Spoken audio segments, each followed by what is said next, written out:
lalu terus ia qiyam, maka didapati imam belum memberi salam. Jenis duk ni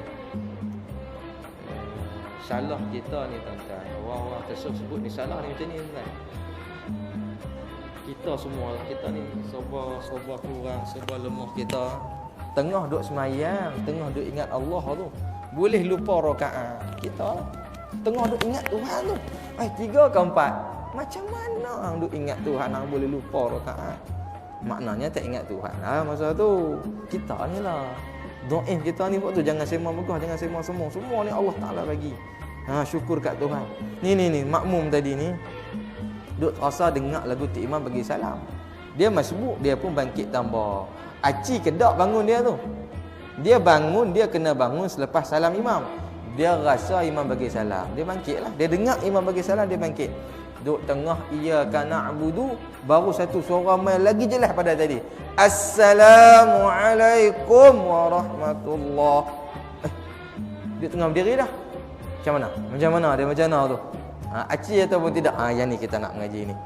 Nah, apa syarat sah rukuk selepas membaca Fatihah? Apa syarat sah i'tidal selepas rukuk? Apa syarat sah sujud pertama selepas i'tidal? Tiba-tiba dia berdiri baca Fatihah, terus dia turun sujud. Masa dia sujud tu dia teringat tak rukuk, tak i'tidal. Jadi tak sujud tu? Tak jadi. Macam itulah. Syarat nak sah dia bangkit tambah rakaat masbuk dengan imam ni mesti selepas imam bagi salam. Tiba-tiba masa berdiri dah tu baru dengar imam bagi salam. Jadi perbuatan yang nak buat semua tu tak aci. Tak diambil kira. Ni tu orang sebut tu. Duduk dulu, bagi salam, bangkit balik. Dengar bagi elok. Makmum suara kena jelas. Suara ni kalau ikut ni imam ni kena kuat, tapi lah ni kita dah jadi dia tak boleh nak kawal tuan-tuan. Kalau kita saja-saja nak baca suara Allahu Akbar, dia tak imam kan. Tapi kita ni dah ada mic ni, suara pelan. Allahu Akbar. Sampai mic rosak pun duk suara pelan tu. Patut dah jadi imam tu kuatlah sikit. Pasal yang duduk depan nak dengar suara orang tengah yakin ni.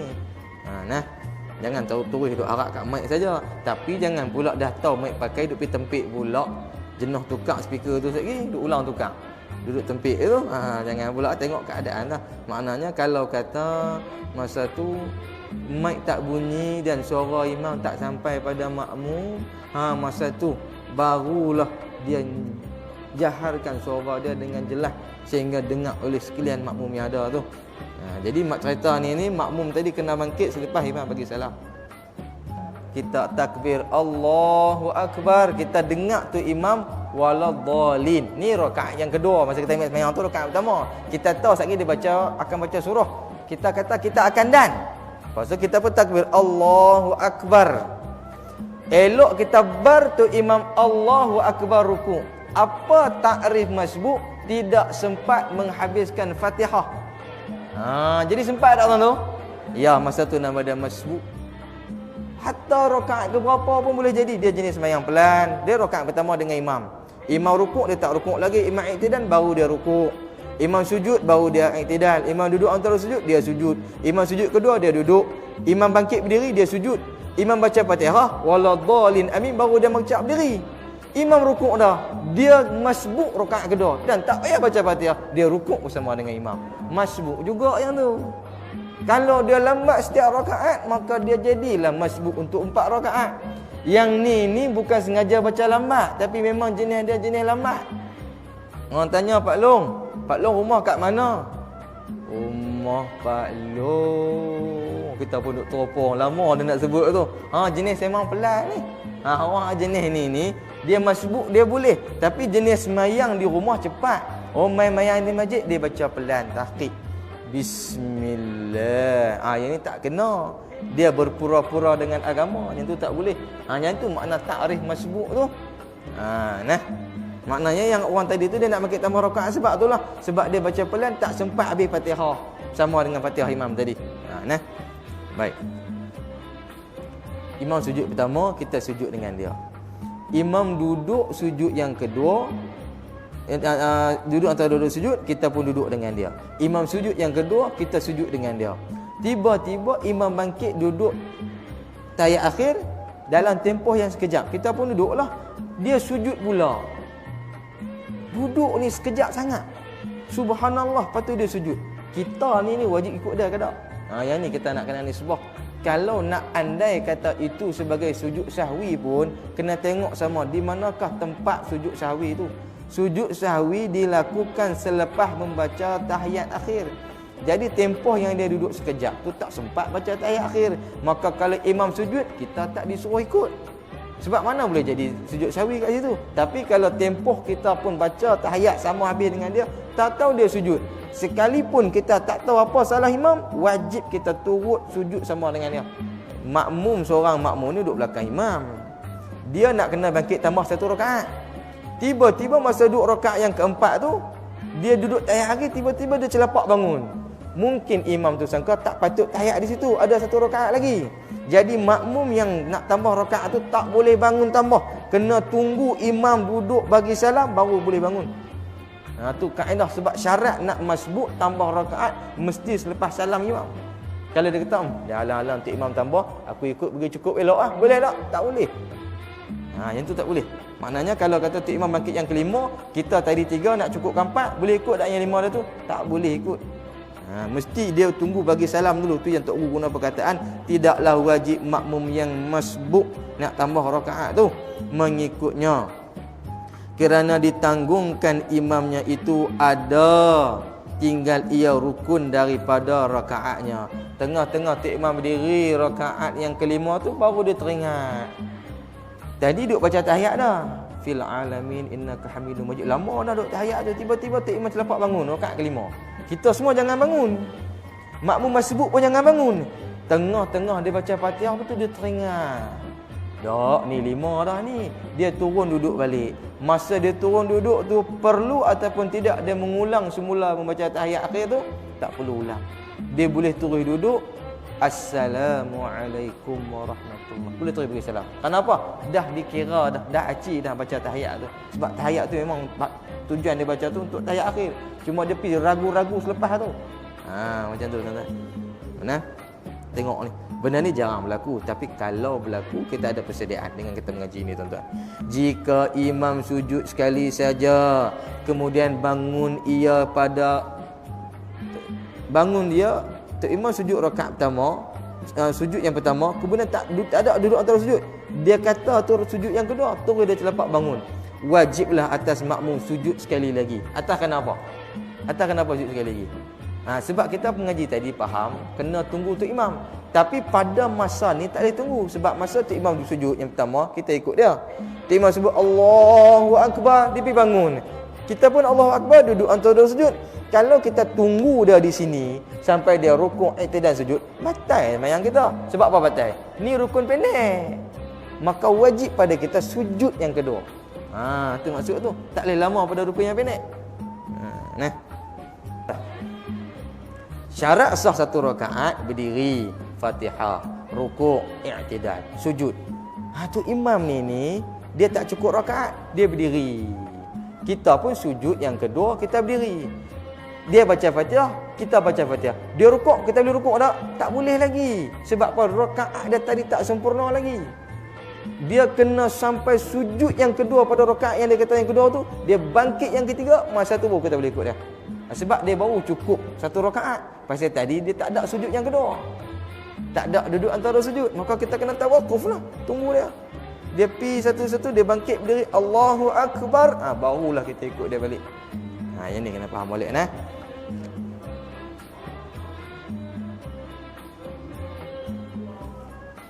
Dia macam ni, kita tak payah fikir rakaat tu. Kita kira nak bagi cukup dia tu berapa dulu. Boleh jadi rakaat pertama. Kalau saya buat rakaat pertama ni, buat jadi rakaat ketiga, kalut juga tadi. Tak, jangan kita kira rakaat ke berapa. Kita kira dia tu satu rakaat bagi cukup.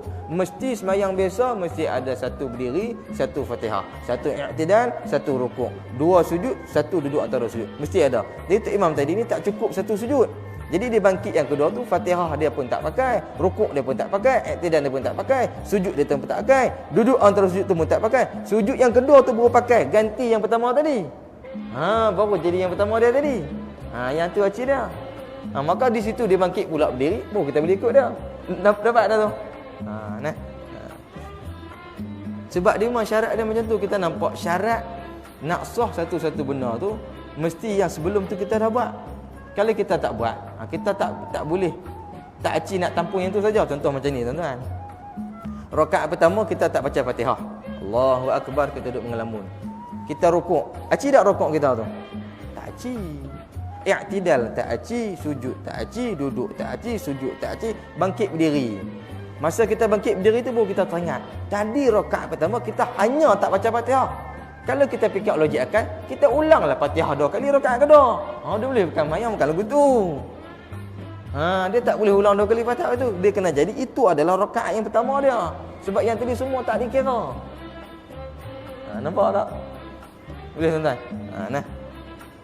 Nak mudah cerita tu kata, pertama teguk dia dulu. Dia nak turun ke tak? Kita duduk antara sujud, kita sujud subhanallah. Tak mau turun juga. Kita selesai. Ataupun kita bangun berdiri ataupun kita mufaraqah turilah. Hang bukan imam aku pasal hang dah duduk celaru dah ni. Makna kita sembahyang seorang-seorang. Yang tu cara Tok Guru bagi jalan kat kita. Nah. Tapi kalau kita mengaji ni buat apa nak mufaraqah? Ni bila rumah tangga ni bini lupa jarang ayak, aku cerai hang. Jenuh lah asal salah-salah cerai, salah-salah mufaraqah, salah-salah mufaraqah. Jangan mudah sangat mufaraqah ni. Bercerai ni jangan mudah sangat. Ikut dulu. Bukan kami minta ikut ustaz, tak tahu cara. Ni mengaji dah. Kita dah tahu dah cara tu. Kita buat cara ni. Nah. Tok Imam lepas bagi salam kita bapak tadi Tok Imam sujud tak cukup. Dia kata tak cukup. Kalau dia bertahan cukup tak apa. Biarkan dia, tapi kita kena abang. Demikian juga kita nampak najis.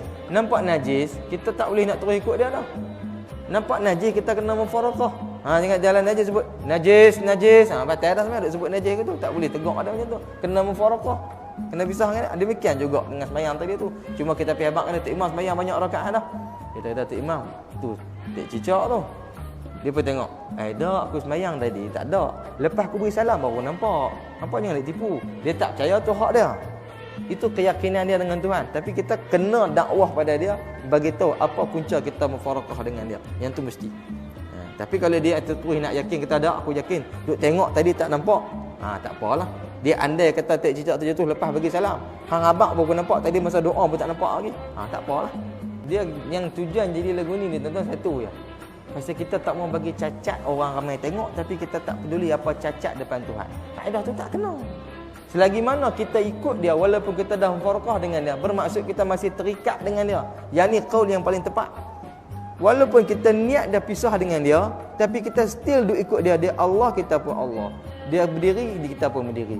Sama pula macam jemaah elok. Buat bagi elok tenang ya. Tak kena kaedah tu. Kita masih bergantung pada orang yang telah batal solat. Maknanya kita sedang mempermain-mainkan solat. Kita tahu dia tak sah, kita pergi ikut dia. Dak mufaraqah dah. Mufaraqah bukan lagu tu. Tu maksud dia. Mufaraqah bukan lagu tu. Kalau mufaraqah buat mufaraqah buat macam ni yang sendiri-sendiri ya. Nampak gigi rumah, ya rumah lah. Nak abang kata imam tu salah. Tapi kalau kita duduk still ikut, orang tak nampak tu. Dia dah naya dah dia lah. Habis semua terikat habis ke semua lah. Ni masalah nak kena jaga tuan-tuan. Itu makna sekarang ni termasuklah depa duk buat sembahyang jemaah duha berjamaah. Solat duha di antara solat sunat yang tidak disunatkan berjamaah. Ustaz kata Tok Imam kata, okey ni saya jadi imam. Belakang ni makmum jangan nak ikut imam, tapi ikut saya lah. Apa cerita macam tu tak kena. Dia tak ikut imam mesti nak kena ikut. Kaedah tu tak kena. Daripada awal kena nasihat. Ada tak sembahyang duha memang tak disunatkan jemaah, tapi semua niat berjemaah dan ikut saya. Dapat tak pahala jemaah? Tak disunatkan tak dapat. Tak apa, asalkan sembahyang tu sah. Selesai. Ni tak niat jemaah tapi duk ikut. Kaedah tu tak kena. Kita masih bergantung pada tempat yang kita tak patut gantung. Yang tu qaul yang lebih tepat tuan-tuan. Maknanya sekarang ni yang sembahyang sendiri. Jemaah cara jemaah. Lagu tu baru tepat. Mungkin dia baca tasyahud dalam tempoh 5 saat. At-tahiyyatul. Cara Ibnu Abbas pun tak ada, cara Aisyah pun tak ada, cara Ibnu Umar pun tak ada. Dia cara tasyahud ni macam-macam cara. Tapi kesemua caranya ni ada mubarakan thayyiban, ada macam-macam banyak, tapi tempohnya tu lebih kurang sama yang kita duk amal lah ni. Hak cara Ibnu Mas'ud ni pun. Jadi tempoh tu dia duduk selepas bangun sujud yang kedua, subhanallah, dia sujud balik. Bolehkah kita kata dia sujud sahwi? Tak boleh lah, sebab dia tak sempat baca tasyahud. Syarat sujud sahwi mesti telah membaca tasyahud. Kita kata Allahumma salli ala sayyidina Muhammad. Sampai tiba tu dia dengar suara dia Allahu akbar. Sekalipun kita tak tahu apa salah dia, kita wajib sujud bersama dengan dia. Nah, imam turun sujud daripada, demikian juga jika imam turun sujud daripada qiyam, maka dalam sembahyang siriyah yang macam pelan, maka wajiblah ia mengikuti imamnya berdasarkan ia membaca ayat as-sajadah. Tengah sembahyang lawak, wasjud waqtarib, baca surah sajadah, Allahu akbar. Kita kata lawak ni bukan pagi Jumaat. Tu pasal suruh mengaji. Maknanya dia sampai ayat sajadah dah lah tu. Nah, dan jika makmum itu tidak mengikut sertanya, sama ada sujud sahwi atau sujud tilawah, apa jadi? Nescaya batalah sembahyangnya. Imam. Tapi ada juga depa rancang sujud sejadah. Tu selain pagi Jumaat tak boleh rancang. Dah habaq dah yang tu, jangan rancang. Ni sekali saya jadi imam yang Isya sekali tau. Saya akan baca surah Iqra. Saya akan sampai ayat wasjud waqtarib sekali saya sujud. Tuan-tuan jangan terkejut pula pakat-pakat sujud nah. Tu imam yang jawab lagu tu, tuan-tuan jangan berjemaah dengan dia. Membaca ayat sejadah yang merancang selain pagi Jumaat dengan surah As-Sajadah, maka batal sembahyang. Termasuk pagi Jumaat pun. Ni pagi ni kita tak payah baca dah surah Sajadah. Jemu dah. Kita tukar pula baca surah An-Najmu, ayat lah dia tu ada sejadah. Sekali saya sujud tau, pakat sujud nah. Rancang pagi Jumaat dengan surah lain pun tak boleh. Dia hanya pagi Jumaat surah sejadah saja. Mesti. Nak kaedah tuan-tuan Aku dah nampak tu. Baik, kita berhenti di sini habis. Ada apa-apa soalan tuan-tuan? Cukup dah.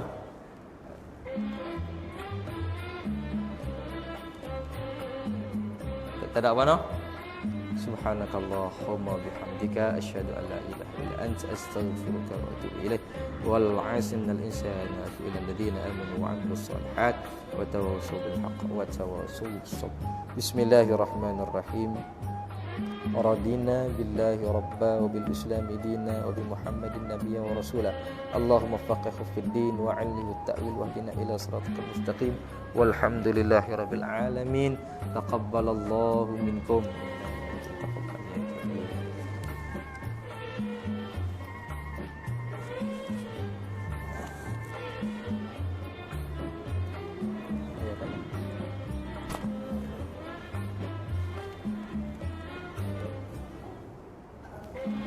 Itu dia tengok tak tu.